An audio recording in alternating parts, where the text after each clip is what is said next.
علم و فن کے ساتھیوں، آپ کو آصف راجہ کا سلام پہنچے۔ اس چینل کے ذریعے ہماری کوشش ہوگی کہ ہم آپ تک بہترین اور شاندار کانٹینٹ پہنچائیں۔ امید ہے آپ علم و فن کے ساتھ وابستہ رہیں گے اور ہماری آنے والی ویڈیوز کو دیکھتے رہیں گے۔ لیجئے تو جن ویڈیوز کا میں آپ سے وعدہ کر رہا تھا ان کی آج سے شروعات ہونے جا رہی ہے، اور ان کا عنوان ہے ایک شخصیت ایک تعارف۔ ناظرین، ان ویڈیوز کا بنیادی مقصد آپ کو ایسے کامیاب افراد سے متعارف کروانا ہے کہ جنہوں نے اپنی زندگی کے نامصائب اور مصائب سے بھرپور حالات ہونے کے باوجود اپنی لگن، حوصلے اور ہمت سے دنیا میں اپنا مقام پیدا کیا۔ آج دنیا ان کے بارے میں جانتی تو ہے، مگر ان کے ماضی، ان کے حالات اور جن تکلیفوں اور محنت کے ساتھ وہ ابھر کر سامنے آئے، اس کے بارے میں بہت کم جانتی ہے۔ ایک شخصیت ایک تعارف میں آج ہم بات کریں گے مادام ماری کیوری۔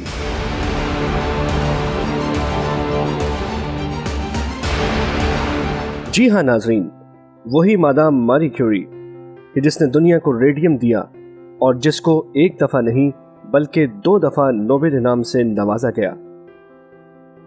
ایک دفعہ 1903 میں فزکس کے میدان میں بہترین خدمات کے عوض، اور دوسری دفعہ 1911 میں کیمسٹری کے شعبے میں گراں قدر کام کرنے پر۔ ناظرین، ماری کیوری پولینڈ کے شہر وارسا میں 1867 میں ایک انتہائی غریب گھرانے میں پیدا ہوئی، اور صرف 19 سال میں اسے اپنے گھر کا خرچہ اٹھانے کے لیے ایک جگہ استانی کی نوکری کرنی پڑی۔ وہ اس قدر کمزور اور دبلی پتلی تھی کہ لوگ اس کا مذاق اڑایا کرتے تھے، مگر ان سب باتوں کے باوجود ماری کیوری تعلیم اور زندگی میں اچھے طور طریقوں سے آراستہ تھی۔ پولینڈ کے جس گھر میں ماری کیوری ٹیوشن پڑھاتی تھی، وہاں کے کنبے کا بڑا لڑکا ماری کیوری کی ذہانت سے بہت متاثر ہوا اور اس نے ماری سے شادی کا ارادہ کر لیا۔ خاندان نے ماری کو بے عزت کر کے گھر سے نکال دیا، مگر اس توہین نے اس کی زندگی کا رخ بدل دیا۔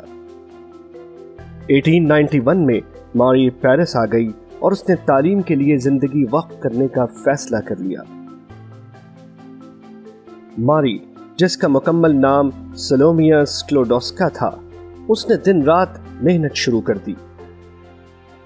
جو کچھ اس نے ملازمت سے بچایا تھا، بس وہی اس کی کل کائنات تھی۔ وہ روزانہ 3 شلنگ خرچ کرتی، جس میں کمرے کا کرایہ، خوراک، لباس اور یونیورسٹی کے اخراجات شامل تھے۔ اس کے گھر میں نہ گیس تھی، نہ بجلی، اور نہ ہی سردی سے بچنے کے لیے کوئلے خریدنے کے پیسے۔ وہ کڑاکے کی سردیوں میں اکثر اپنی کتابوں کو اپنے جسم پر رکھ کر اسے گرم کرنے کی کوشش کرتی رہتی۔ ماری کیوری نے اسی دوران پیرس میں ایک نوجوان پائرے سے شادی کر لی، جو کہ اسی کی طرح سائنس کا دیوانہ تھا۔ ماری کیوری اور پائرے کیوری نے مل کر ایک گیراج میں اپنی سائنسی تجربہ گاہ بنا ڈالی، جہاں وہ دن رات کی پرواہ کیے بغیر اپنی تحقیق میں جٹے رہتے۔ 3 برس بعد ماری کیوری نے ڈاکٹریٹ کی ڈگری حاصل کرنے کے لیے اپنی تحقیق میں یہ بات شامل کی کہ یورینیم دھات سے روشنی کیوں نکلتی ہے۔ اس نے پچ بلینڈ نامی خام دھات پر تجربے شروع کر دیے، یہ جاننے کے لیے کہ یورینیم کے علاوہ اور کون سی دھاتوں سے روشنی نکلتی ہے۔ بالآخر انتھک محنت کے بعد ان دونوں نے دنیا سائنس کو یہ بتا کر حیران کر دیا کہ یورینیم کے علاوہ ایک اور دھات بھی ہے، جس میں سے یورینیم سے 20 لاکھ گنا زیادہ روشنی نکلتی ہے۔ انہوں نے اسے ریڈیم کا نام دیا۔ سائنسدانوں نے ثبوت کے طور پر ریڈیم مانگا، جسے پانے کے لیے وہ دونوں 4 برس تک ایک مخدوش گیراج میں بند رہ کر ریڈیم جمع کرنے کی کوشش کرتے رہے۔ ناظرین، آپ شاید یقین نہ کریں، مگر مادام ماری کیوری اور پائرے کیوری نے 8 ٹن، جی ہاں 8 ٹن لوہے کو ابال کر ڈسٹلیشن کے ذریعے صرف مٹر کے دانے جتنا ریڈیم جمع کیا۔ یہ ایک تہلکہ انگیز دریافت تھی۔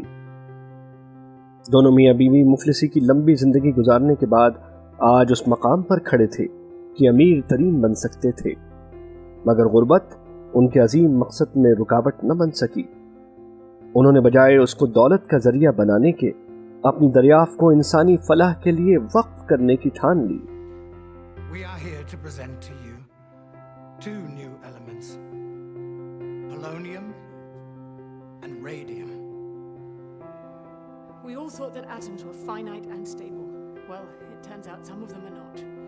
And in their instability, they emit rays. I have called this radioactivity. We are here to tell you that you have fundamentally misunderstood the atom.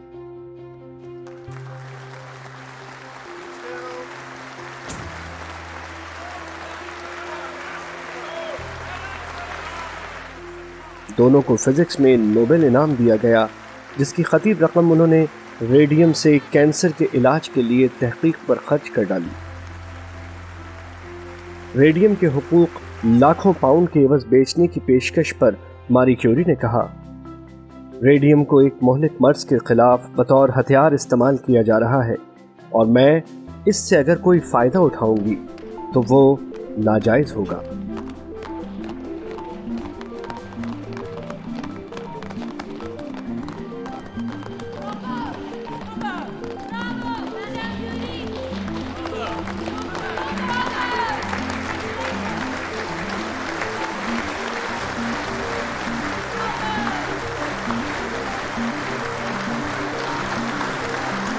ماری کیوری کو ریڈیم سے نکلنے والی تابکاری یعنی ریڈیشن کو کینسر کے علاج کے لیے اس کے طبی استعمال دریافت کرنے پر 1911 میں کیمسٹری کا نوبل انعام دیا گیا۔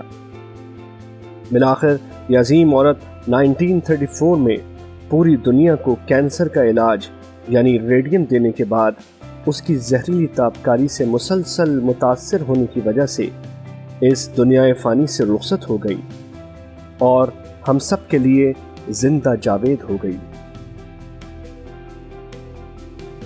میرے دوستو، امید ہے آپ کو یہ ویڈیو پسند آئی ہوگی۔ آپ سے گزارش ہے کہ لائک کے بٹن کو دبائیں اور ویڈیو کو شیئر کریں تاکہ زیادہ سے زیادہ لوگ اس عظیم عورت کے بارے میں جان سکیں۔ اپنے میزبان آصف راجہ کو اجازت دیجیے۔ اللہ نگہبان۔